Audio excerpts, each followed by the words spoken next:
स्वागत आहे तुम्हा सगळ्यांचं आपल्या आरपी मराठी स्टोरी या चॅनलवर. चला सुरुवात करूया आपल्या या कथेच्या अंतिम भागाला. मागच्या भागात आपण पाहिलं की शौर्य, सागर, सुरेश, अजय यांनी पोलिसांची मदत घेतली. सगळं ऐकल्यानंतर पोलीस विजय सर म्हणाले, शौर्य, मी लगेच सोनियाचा मोबाईल ट्रॅक करण्याचे आदेश देतो आणि तुमच्या मदतीसाठी इन्स्पेक्टर राज तिथे पोहोचतील. मी सुद्धा लगेच त्या ठिकाणी निघतो.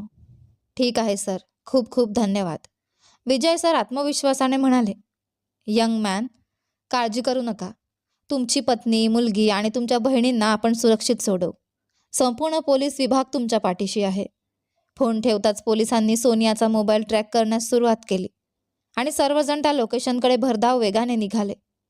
इकडे सोनियाने मृणालला गाडीतून ढकलल्यामुळे ती जोरात खाली पडली. पडताना तिचं डोकं जवळच्या दगडावर आपटलं आणि रक्त वाहू लागलं. पण त्या वेदनेची पर्वा न करता ती धडपडत त्या मोळकळीस आलेल्या वाड्यात धावत शिरली. ती मोठ्याने ओरडू लागली, माही, माही, कुठे आहेस ग? नित्या, विजी, कुठे आहात तुम्ही? ती आसुसलेल्या नजरेने प्रत्येक खोलीत शोधत होती. सोनिया उपहासाने हसली. काय मिसेस शौर्य देशमुख, तुला इथे आणलंय म्हणजे मी त्यांना दाखवणार नाही असं वाटलं का? भैया, सगळ्यांना इथे घेऊन या. सिद्धार्थाने लगेच तिघींना तिथे आणलं.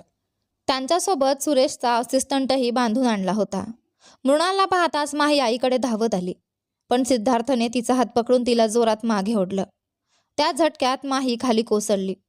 तिचं डोकं जमिनीवर आपटलं आणि तिच्या कानातून रक्त वाहू लागलं. ते दृश्य पाहून मृणाल आणि विजी दोघींच्याही काळजाचा ठोका चुकला. मृणाल धावत सोनियाच्या पायाशी जाऊन रडत म्हणाली, सोनिया प्लीज, माझ्या मुलीचं नुकतंच ऑपरेशन झालंय. तिला सोड. बघ, तिच्या कानातून रक्त येतंय.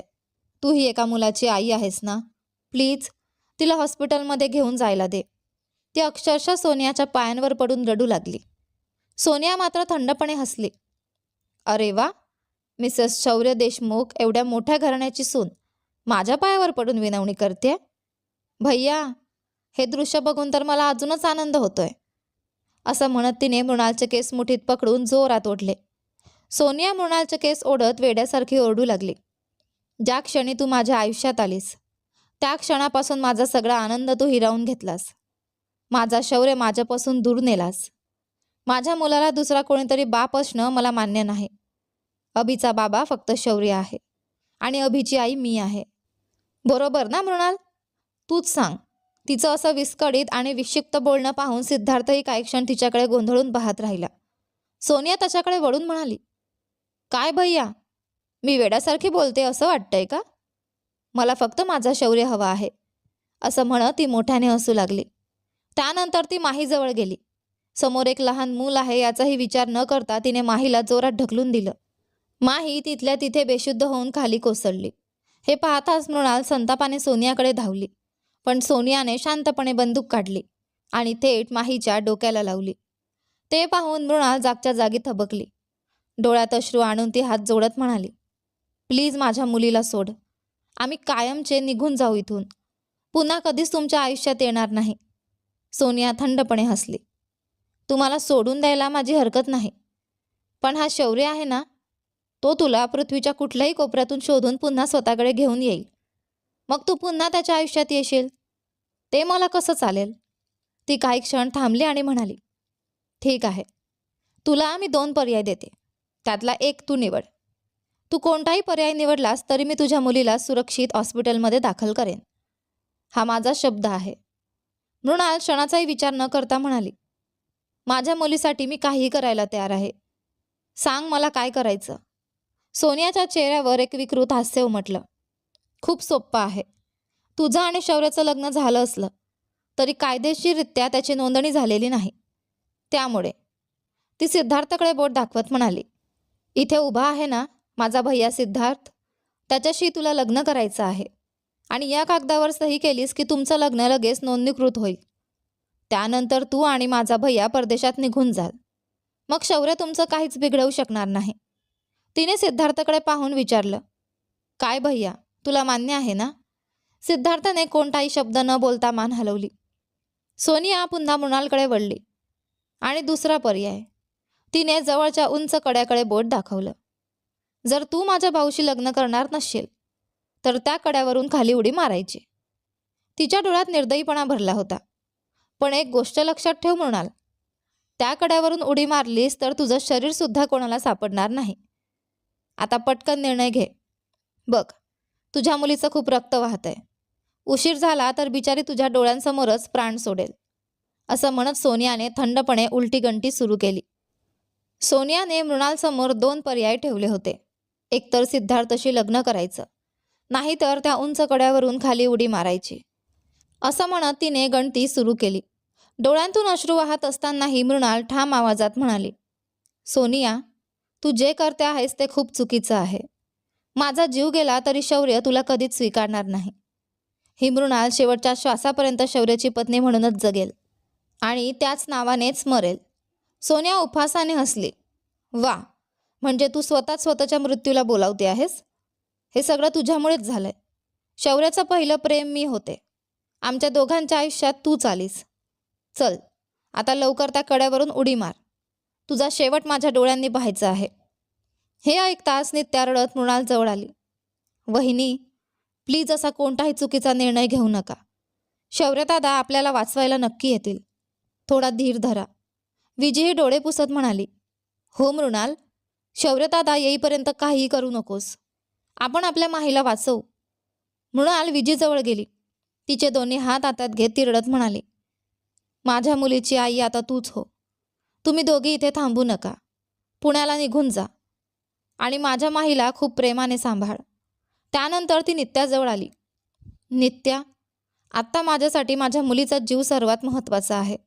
दुसरं काहीच मला सुचत नाही. तू सागरदादांचे लग्न करून आनंदाने संसार कर. असं म्हणत ती माहीजवळ बसली. तिने आपल्या मुलीला घट्ट मिठी मारली आणि अश्रूंनी तिचं कपाळ भिजवलं. माझ्या सोन्या, तुझी आई तुला सोडून जातेय. मला माफ कर. विजय आई तुझी खूप काळजी घेईल. असं म्हणत तिने माहीच्या कपाळावर प्रेमाने चुंबन घेतलं. त्यानंतर ती सोनिया समोर येऊन उभी राहिली. सोनिया, तू जिंकलीस असं समजू नकोस. तू करत असलेल्या प्रत्येक पापाची शिक्षा देव तुला नक्की देईल. ती सिद्धार्थकडे वळली.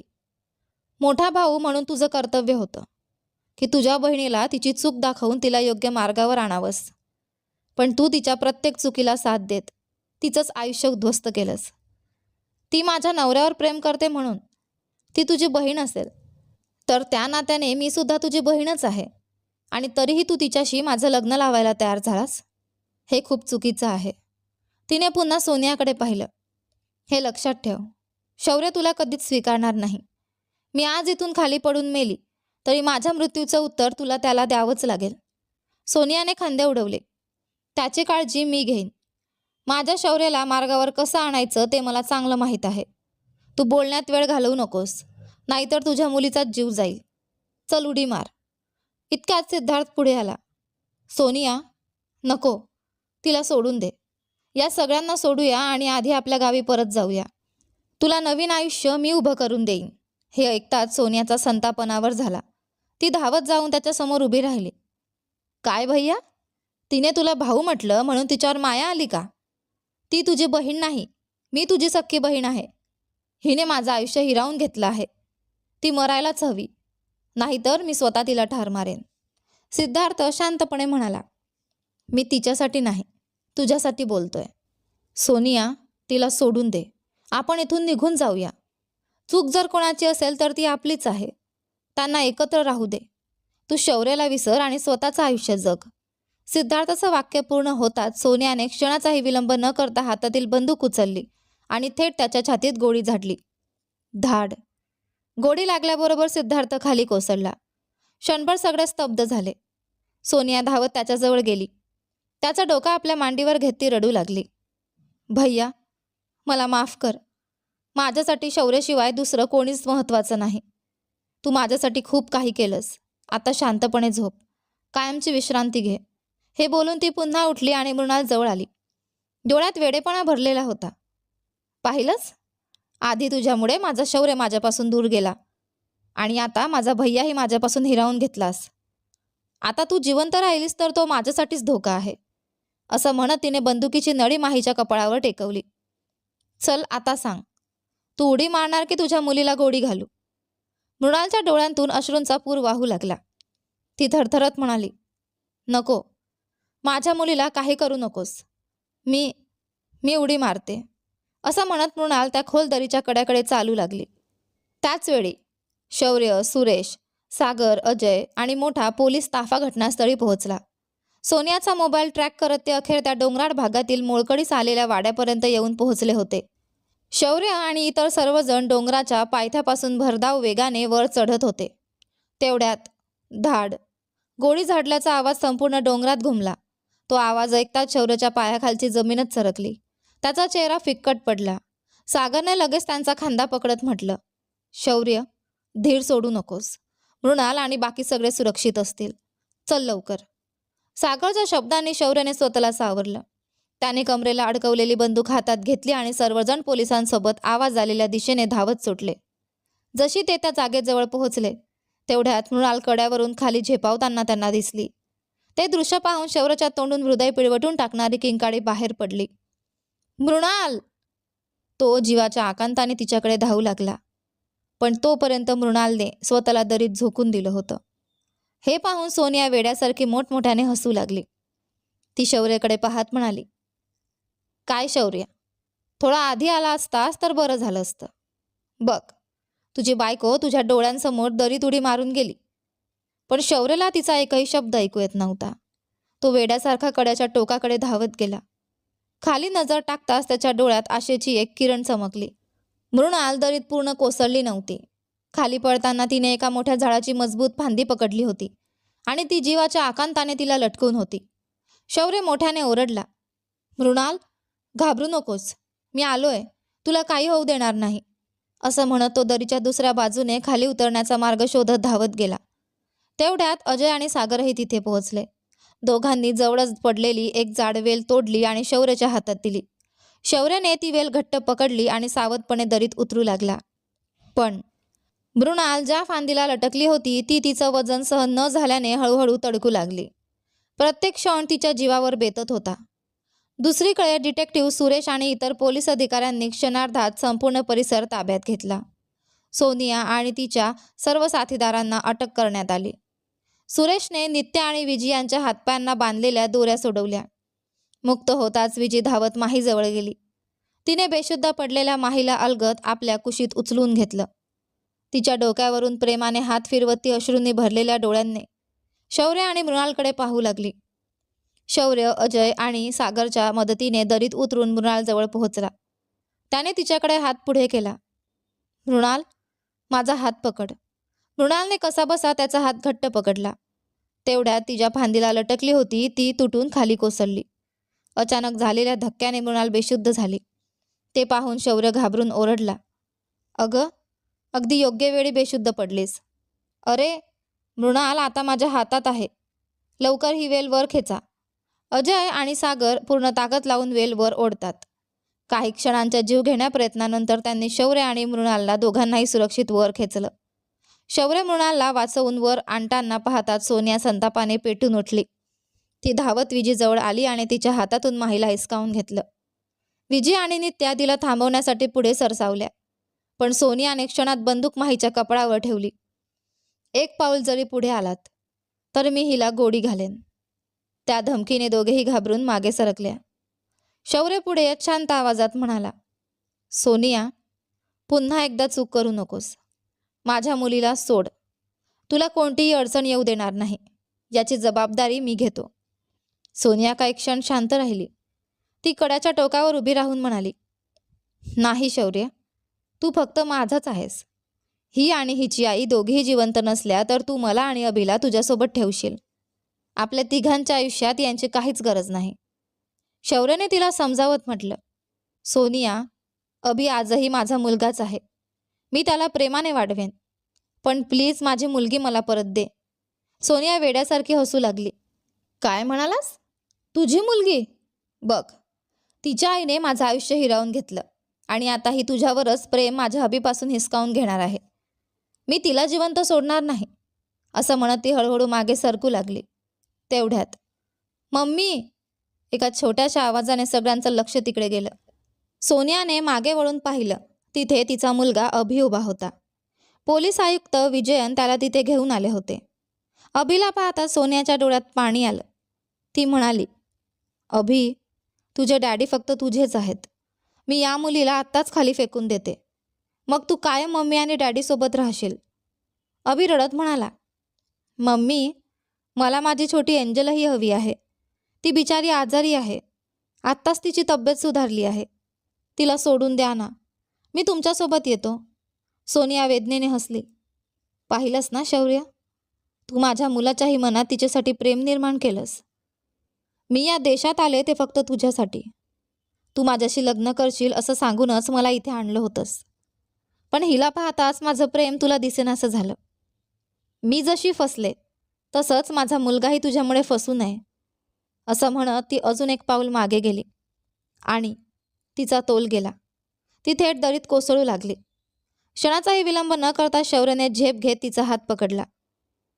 त्या क्षणी सागरने माहीला तिच्या हातातून हिसकावून सुरक्षित वर उचललं. दरीच्या कडेला लटकलेली सोनिया काही क्षण शौर्यकडे पाहत राहिली. तिने त्याच्या हातावर अलगद एक चुंबन दिलं. हसत हसत ती म्हणाली, ज्या दिवशी मला कळालं की अभिचा बाबा दुसराच आहे, त्या दिवशीच मी आतून मरून गेले होते. शौर्य, आता उरलंय ते फक्त हे शरीर. त्याच्या मृत्यूचं मला काहीच दुःख नाही. कोणत्याही जन्मात तू फक्त माझाच आहेस. तुला मी कधीच दुसऱ्या कोणाचा होऊ देणार नाही. हे बोलून तिने स्वतःहून शौर्याचा हात सोडला. क्षणातच ती खोल दरीत अदृश्य झाली. हे सगळं शौर्याच्या डोळ्यांसमोर घडलं. त्याच्या डोळ्यांतून नकळत अश्रू वाहू लागले. एकेकाळी जिला तो आपली मैत्रीण मानत होता, ती आज त्याच्या डोळ्यांसमोर कायमची निघून गेली होती. तो काही क्षण दगडासारखा निश्चल उभा राहिला. सागरने त्याच्या खांद्यावर हात ठेवताच तो भानावर आला. त्याने मागे वळून पाहिलं. अभि माहीजवळ बसून तिला हलकेच उठवण्याचा प्रयत्न करत होता. थोड्याच वेळात ॲम्ब्युलन्स आली. वैद्यकीय कर्मचाऱ्यांनी मृणाल आणि माहीला स्ट्रेचरवर ठेवून तातडीने रुग्णालयात नेलं. पोलीस आयुक्त विजय शौर्यजवळ येऊन म्हणाले, शौर्य, पुढची सगळी कायदेशीर प्रक्रिया आम्ही पूर्ण करतो. ही दरी खूप खोल आहे. इथून पडून आजवर कोणी जिवंत परत आल्याचा इतिहास नाही. तरीसुद्धा आम्ही शोध मोहीम सुरू करतो. तू आधी तुझी पत्नी आणि मुलीकडे लक्ष दे. शौर्य कृतज्ञतेने म्हणाला, खूप खूप धन्यवाद सर. तुम्ही योग्य वेळी आलात म्हणून सगळ्यांचे जीव वाचले. विजय हसत म्हणाले, इट्स ओके यंग मॅन. असं म्हणत ते तिथून निघून गेले. शौर्याने अजयला सांगितलं, अजय, विजय आणि नित्याला घरी घेऊन जा. अजय दोघींना घेऊन निघाला. तर शौर्य, सागर आणि अभि रुग्णालयात रवाना झाले. ज्या रुग्णालयात शांतीजी उपचार घेत होत्या त्याच रुग्णालयात मृणाल आणि माहीलाही दाखल करण्यात आलं. तेवढ्यात राजेंद्र देशमुख शौर्यजवळ आले. त्यांनी त्याच्या खांद्यावर हात ठेवत म्हटलं, शौर्य, काळजी करू नकोस. आपल्या सुनेला आणि माझ्या नातीला काहीही होणार नाही. शौर्याने लगेच विचारलं, बाबा, आई कशा आहेत? राजेंद्र हसत म्हणाले, तिला शुद्ध आली आहे. आता तिची तब्येत बरी आहे. हे ऐकताच शौर्य लगेच शांतीच्या खोलीत गेला. शांतीजीने त्याला पाहताच विचारलं, शौर्य, मृणाल कशी आहे आणि माझी नात माही कशी आहे? शौर्य स्वतःचं दुःख लपवत म्हणाला, दोघींवर उपचार सुरू आहेत. तुम्ही आधी पूर्ण बऱ्या व्हा, मग मी त्यांना सुरक्षित घरी घेऊन येतो. इतक्यात सागर आत आला. शौर्य, चल, डॉक्टरांनी तुला बोलावलं आहे. दोघेही तिथून बाहेर गेले. शौर्य बाहेर पडताच शांतीजींच्या डोळ्यांतून अश्रू वाहू लागले. ती राजेंद्रजीकडे पाहत म्हणाली, आपला मुलगा आपल्या बायकोसाठी आणि मुलीसाठी किती तडफडतोय. सोनिया अशी निघेल हे मला कधीच कळलं नाही. उलट मीही तिच्या बोलण्यावर विश्वास ठेवून मृणालला खूप त्रास दिला. मी केलेल्या प्रत्येक चुकीची शिक्षा मला द्या. ती रडू लागली. राजेंद्र देशमुखांनी तिचा हात हातात घेतला आणि प्रेमाने तिची समजूत काढू लागले. शांती रडत होती. ते पाहून ते तिच्या जवळ बसले आणि प्रेमाने म्हणाले, शांती, आता हे सगळं बोलून स्वतःला त्रास करून घेऊ नकोस. डॉक्टरांनी तुला कोणताही मानसिक ताण घेऊ नकोस असं स्पष्ट सांगितलं आहे. काहीही विचार करू नकोस. आपली सून आणि आपली नात दोघेही सुखरूप घरी परत येतील. शांतीने हलकेच मान डोलावली. दरम्यान शौर्य डॉक्टरांकडे गेला. डॉक्टर, माझी पत्नी आणि माझी मुलगी कशा आहेत? डॉक्टर हसून म्हणाले, तुमच्या पत्नीला फक्त धक्क्यामुळे थोडीशी चक्कर आली होती. त्या लवकरच शुद्धीवर येतील. पण तुमच्या मुलीच्या डोक्यावर नुकतीच शस्त्रक्रिया झाली आहे. शौर्याच्या चेहऱ्यावर काळजी उमटली. डॉक्टर, त्यामुळे काही धोका तर नाही ना? नाही, जिथे शस्त्रक्रिया झाली होती त्या ठिकाणी थोडासा रक्तस्राव झाला आहे. तो थांबवण्यासाठी पुढील उपचार सुरू आहेत. घाबरण्यासारखं काहीही नाही. शौर्याने सुटकेचा निश्वास टाकला. Thank you doctor. त्याने लगेच ही आनंदाची बातमी राजेंद्रजींना सांगितली. ते आनंदाने म्हणाले, बरं, मी तुझ्या आईला घेऊन घरी जातो. तू मृणाल आणि माहीला घेऊन ये. माझी नात घरी येणार आहे. तिच्या स्वागतासाठी मी संपूर्ण घर सणासारखं सजवून ठेवतो, असं म्हणत ते निघून गेले. त्यांच्या जाण्यानंतर शौर्याने कोणाला तरी फोन केला. त्याने काही खास तयारी करण्याच्या सूचना दिल्या आणि ते काम तातडीने पूर्ण करण्यास सांगितलं. हे सगळं सागरने ऐकलं. तो आश्चर्याने म्हणाला, अरे शौर्य, हे काय करतोयस? एवढ्या संकटातून सगळे बाहेर पडलो आहोत. आता पुन्हा नवीन वाद कशाला? नको रे, हे खूप चुकीचं आहे.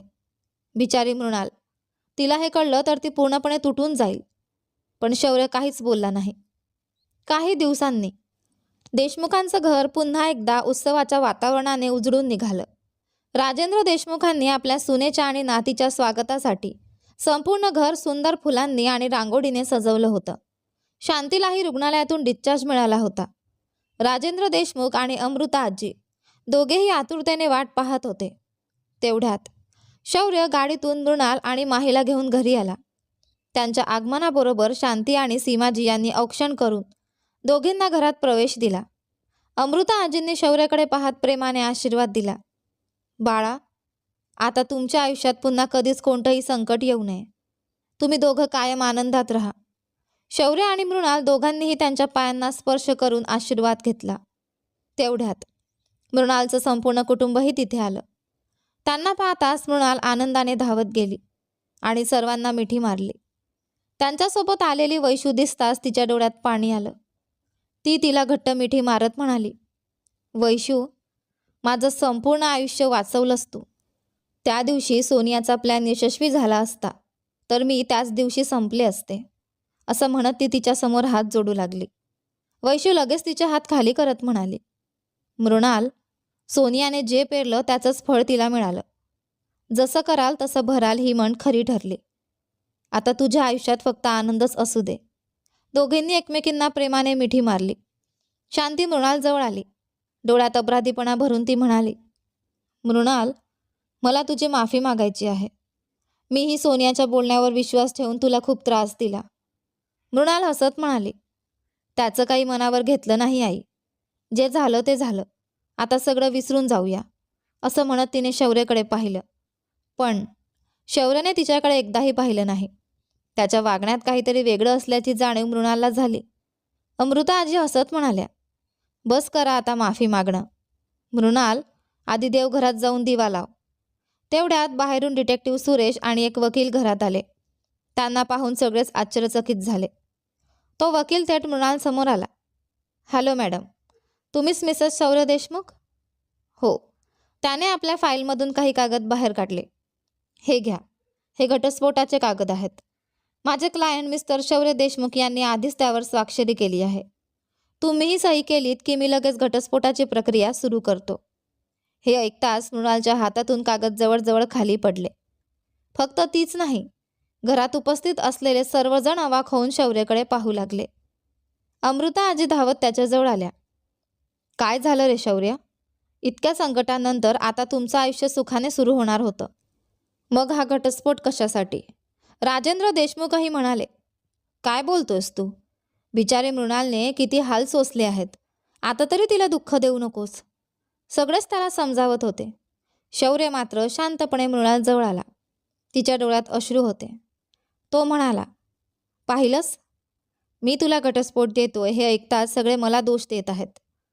पण प्रत्येक वेळी जेव्हा संकट आलं तेव्हा तू सत्य माझ्यापासून लपवलंस. सगळ्यांच्या आनंदापेक्षा तू सगळं एकटीनेच सहन करणं निवडलंस. तो विजीकडे बोट दाखवत म्हणाला, ही विजी तुझी मैत्रीण आहे ना? तिला माझ्याबद्दल जितका विश्वास होता तितकाही विश्वास तुला माझ्यावर नव्हता. त्याचा आवाज आता भावुक झाला. प्रत्येक संकटात तू एकटीच लढायचा प्रयत्न केला. आजही सोनियाने तुला पर्याय दिला तेव्हा तुझ्या मनात एकदाही आलं नाही की शौर्य येईल, तो मला आणि माझ्या मुलीला वाचवेल. म्हणजे तुला माझ्यावर विश्वासच नव्हता. तो पुढे म्हणाला, माहीचा जन्म झाला हेही तू मला सांगितलं नाहीस. तिची तब्येत बिघडली होती हेही लपवलंस. त्याच्या डोळ्यात वेदना होत्या. प्रेमात सर्वात महत्त्वाची गोष्ट म्हणजे विश्वास. कोणतंही संकट आलं तरी आपला माणूस आपल्या पाठीशी आहे हा विश्वास हवा. पण तुझ्या मनात माझ्यासाठी तो कधीच नव्हता. तो काही क्षण थांबला. ज्या नात्यात विश्वासच नाही त्या नात्याला नवरा बायकोचं नाव देण्याचा काय उपयोग? मृणाल काहीच बोलू शकली नाही. ती शांतपणे रडत उभी राहिली. शौर्याने शेवटी कठोर आवाजात म्हटलं, मी तुला घटस्फोट देतो, पण माझी मुलगी मात्र माझ्यासोबतच राहील. असं म्हणून तो तिच्याकडे पाठ फिरवून उभा राहिला.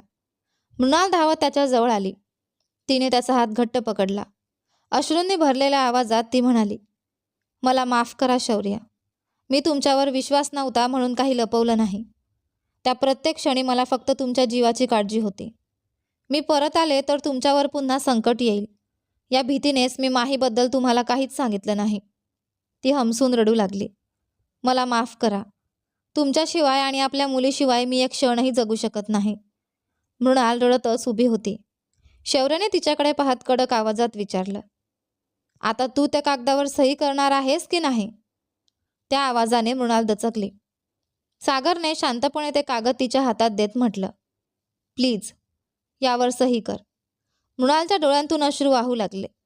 तिची अवस्था पाहून सागरलाही ते बघवेना. त्याने ताबडतोब चेहरा दुसरीकडे वळवला. मृणालने थरथरत्या हातांनी कागद घेतले. सही करण्यासाठी पेन उचलताच तिची नजर त्या कागदांवर गेली. काही क्षण ती ते वाचत राहिली आणि पुढच्या क्षणी तिच्या चेहऱ्यावर आनंद फुलला. ती धावत जाऊन शौर्याला घट्ट मिठी मारून रडू लागली. ते कागद तिच्या हातातून खाली पडले आणि उडत जाऊन अजयच्या पायाजवळ येऊन थांबले. अजयने ते उचलून वाचले. त्यावर शौर्याने लिहिले होते, यापुढे माझी पत्नी मृणाल कुठेही जाताना मला म्हणजेच शौर्याला सोबत घेऊन जाईल, अन्यथा तिच्यावर कायदेशीर कारवाई करण्यात येईल. हे वाचताच अजय मोठ्याने हसू लागला. त्याने सगळ्यांना तो मजकूर वाचून दाखवला. क्षणात घरभर हशा पिकला. सर्वांनी टाळ्या वाजवत शौर्य आणि मृणालचं अभिनंदन केलं. मृणाल अजूनही शौर्याला मिठी मारून रडत होती. शौर्य तिच्या कानाजवळ हळूच म्हणाला, अगं वेडाबाई, अजून किती वेळ रडत राहणार आहेस? तेवढ्यात माही धावत आली. दोघांच्या मध्ये उभी राहून ती थंड आवाजात म्हणाली, बाबा मी पण. शौर्याने हसत तिला उचलून घेतलं आणि तिच्या गालावर प्रेमाने पाप्या घेतल्या.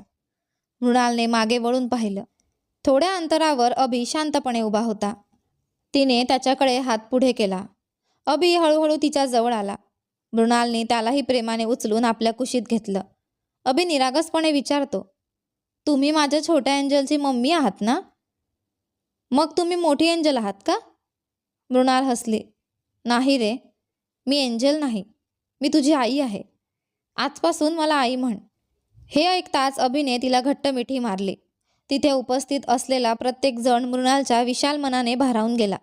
सर्वांनी त्या चौघांना मनापासून शुभेच्छा दिल्या. शांती हसत म्हणाली, शौर्य, माझे दोन्ही नातवंड आता माझ्या जवळच राहणार. माही आणि अभि. आजी आजोबांसोबत राहिलात तर मी तुम्हाला रोज फिरायला घेऊन जाईन. राजेंद्रजीही हसत म्हणाले, हो, अभि आणि माहीची जबाबदारी आता आमची.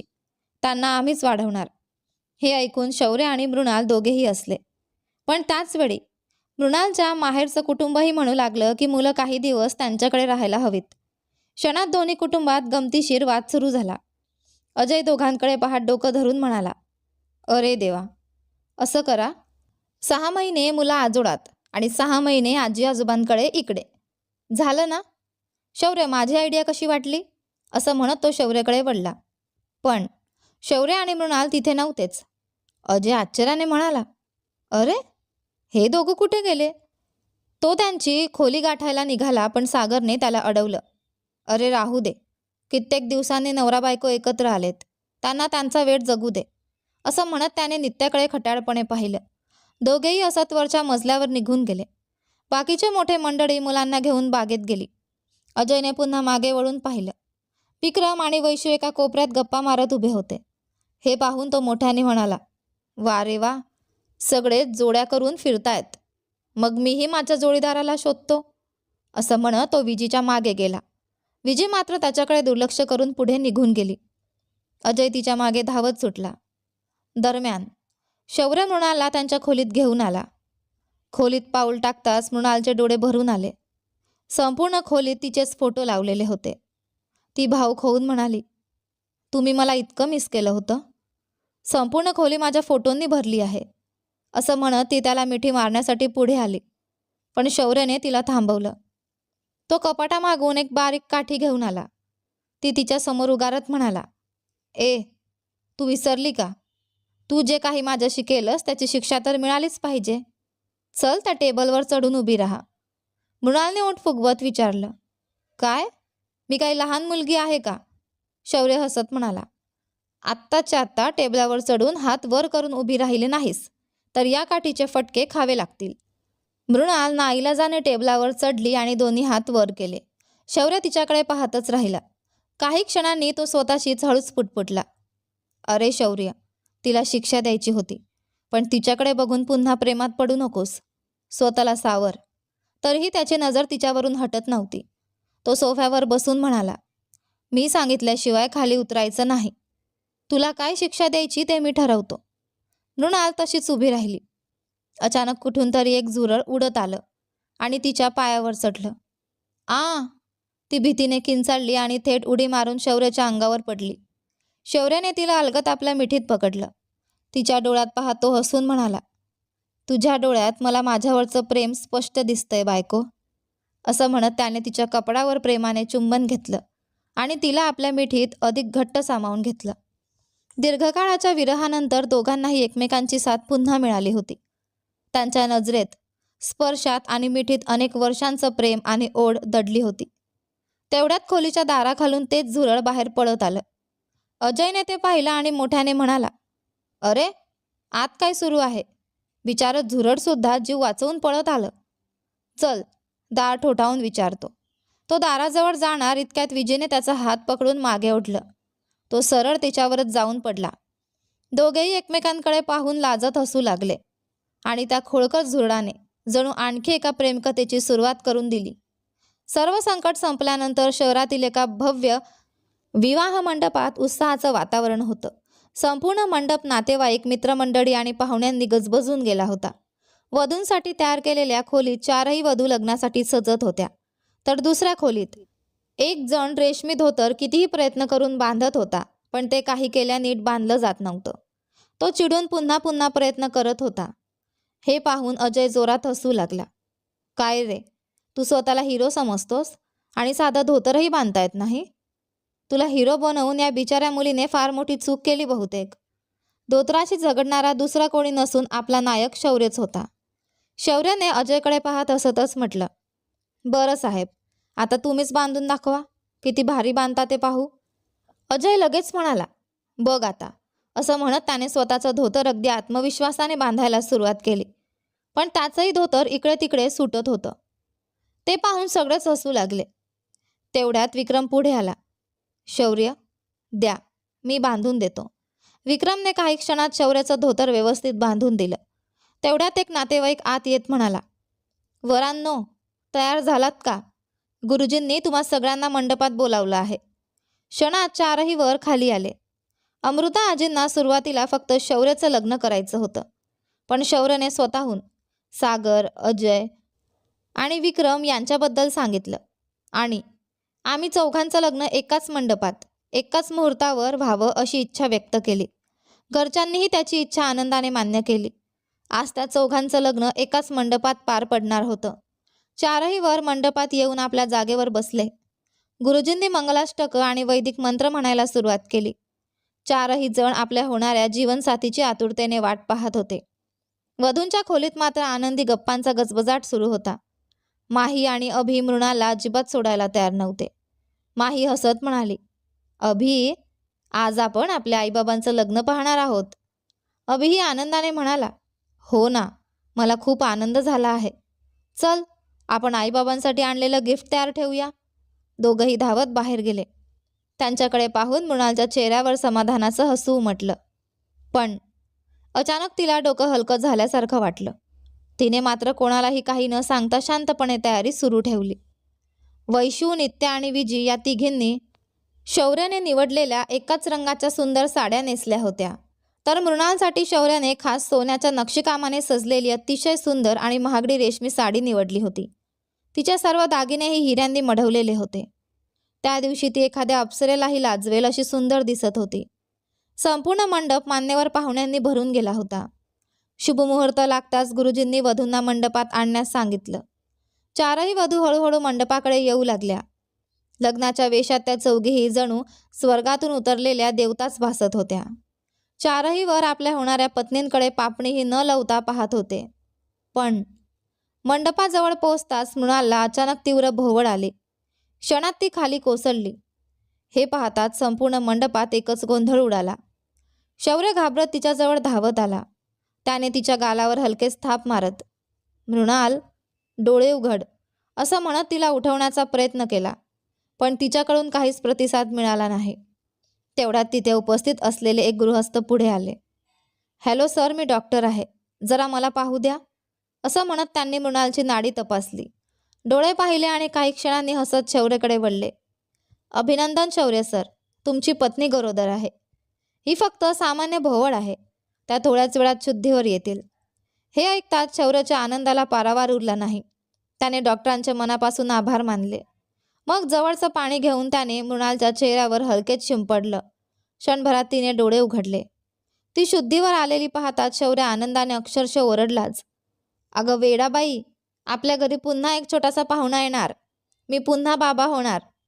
आनंदाच्या भरात त्याने दोन्ही हात वर उंचावले.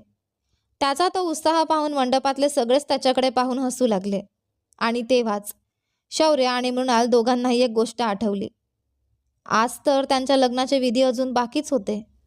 आजींनी शौर्य आणि मृणालच्या लग्नाचा मुहूर्त काढण्यासाठी गुरुजींकडे गेल्या होत्या. तेव्हा गुरुजींनी सांगितलं की मृणालच्या पत्रिकेत एक दोष असल्यामुळे लग्नापूर्वी 30 दिवस दोघांनी एकमेकांना भेटायचं नाही. त्या काळात मृणालने माहेरी राहणं आवश्यक होतं. आजींनी दुसऱ्याच दिवशी हा निर्णय सगळ्यांना सांगितला आणि मृणालला मुलांसह माहेरी पाठवून दिलं. शौर्याने मात्र यासाठी अक्षरशः आंदोलनच केलं. पण आजी आपल्या निर्णयावर ठाम होत्या. मंडपात उभा असतानाच शौर्याला ती गोष्ट आठवली आणि तो हळूच मृणालच्या मागे जाऊन उभा राहिला. अजय त्याच्या जवळ येत खट्टाळपणे म्हणाला, "काय रे, 30 दिवस दूर राहिलात म्हणे? मग हे सगळं कसं झालं?" शौर्याने मिश्किल हसत डोळा मारला. "अरे मित्रा, माझी बायको माहेरी गेली त्या पहिल्याच दिवशी." हे ऐकताच अजयने कपाळावर हात मारला. "अरे देवा, म्हणजे त्या दिवशी तुमच्या खोलीतून जीव वाचवून पडणारा तो झुरडाचा प्रकार याचाच होता तर." हे ऐकून सगळेच मोठ्याने हसू लागले. सागर आजीकडे पाहत म्हणाला, "ठीक आहे आजी, आता तुम्ही पुन्हा पणजी होणार आहात." आजी आनंदाने हसल्या. "हो रे, माझा पणतू किंवा पणती येणार आहे, म्हणून यावेळी तुमच्या दोघांनाही माफ करते."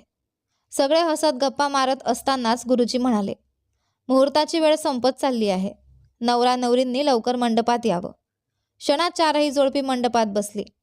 सर्वप्रथम शौर्याने मृणालच्या गळ्यात मंगळसूत्र बांधलं आणि 3 गाठी मारल्या. त्या क्षणी उरलेल्या तिन्ही जोडप्यांच्याही मंगळसूत्राच्या गाठी बांधल्या गेल्या. क्षणात चारही जोडपी विधिवत पती पत्नी झाली. यानंतर त्यांनी घरातील ज्येष्ठांच्या पाया पडून आशीर्वाद घेतले. मंडपात उपस्थित असलेल्या सर्वांनी नवविवाहितांवर शुभेच्छांचा वर्षाव केला. तेवढ्यात डिटेक्टिव्ह सुरेश पुढे आला. त्याने शौर्याशी हस्तांदोलन करत त्याचं अभिनंदन केलं. शौर्य हळू आवाजात म्हणाला, "सुरेश, खरंच खूप धन्यवाद. माझ्या आयुष्यातील अर्ध्या समस्या संपवण्यामागे तुमचाही मोठा वाटा आहे." "आणि सोनियाचा काही शोध लागला का?" सुरेशने गंभीर चेहऱ्याने उत्तर दिलं. "नाही, अजून तिचा मृतदेह सापडलेला नाही. मात्र सिद्धार्थचा मृतदेह त्याच्या आईवडिलांच्या ताब्यात दिला आहे. बिचाऱ्यांनी एकाच वेळी दोन्ही मुलांना गमावलं. त्यांची अवस्था खूप वाईट आहे." शौर्याने शांतपणे मान हलवली. "मी लवकरच त्यांना भेटायला जाईन आणि अभि कायम आमच्यासोबत राहील यासाठी त्यांची पूर्ण संमतीही घेईन." सुरेश हसत म्हणाला, "हो, ते कामही व्यवस्थित करा. असो, तुमच्या वैवाहिक आयुष्यासाठी खूप खूप शुभेच्छा."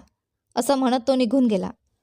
यानंतर शौर्य, मृणाल, इतर तिन्ही जोडपी आणि संपूर्ण देशमुख कुटुंबाने एकत्र सुंदर कौटुंबिक छायाचित्र काढलं.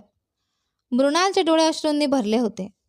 ती शौर्याचा हात हातात घट्ट पकडून म्हणाली, "मला माफ करा शौर्य. मी तुमच्यापासून काही लपवलं कारण माझा तुमच्यावर विश्वास नव्हता म्हणून नाही, तर मला तुमचा जीव माझ्या जीवापेक्षा जास्त प्रिय होता." प्रत्येक वेळी मला वाटलं की मी दूर राहिले तर तुम्ही सुरक्षित राहाल. पण आज समजलं, नवरा बायकोचं नातं प्रेमाने नाही तर विश्वासाने पूर्ण होतं. शौर्य काही क्षण तिच्याकडे पाहत राहिला. त्याच्या डोळ्यातही अश्रू दाटून आले. तो हळूच तिच्या जवळ आला. तिचे अश्रू पुसले आणि तिला आपल्या मिठीत घेत म्हणाला, वेडाबाई, मला घटस्फोट द्यायचाच नव्हता. तुला फक्त एक गोष्ट समजवायची होती की आयुष्यभर कुठलीही अडचण आली तरी ती एकटीने सहन करायची नाही. आपण दोघं मिळून प्रत्येक संकटाचा सामना करायचा. मृणालने हुंदका देत त्याला मिठी मारली. आय प्रॉमिस, यापुढे तुमच्यापासून काहीही लपवणार नाही. शौर्य हसला. आणि मी सुद्धा तुला कधीच एकटं सोडणार नाही. तेवढ्यात माही आणि अभि धावत आले. आई, बाबा, तुम्ही पुन्हा भांडणार तर नाही ना? दोघांनीही हसत मुलांना आपल्या मिठीत घेतलं. कधीच नाही. संपूर्ण देशमुख कुटुंबाच्या डोळ्यात आनंदाश्रू आले. अमृता आजींनी दोघांचं औक्षण केलं आणि म्हणाल्या, आता या घरात फक्त आनंद, प्रेम आणि हसूच राहणार. काही महिन्यांनंतर देशमुखांच्या घरात पुन्हा एकदा बाळाच्या रडण्याचा गोड आवाज घुमला. मृणालने एका गोंडस मुलाला जन्म दिला.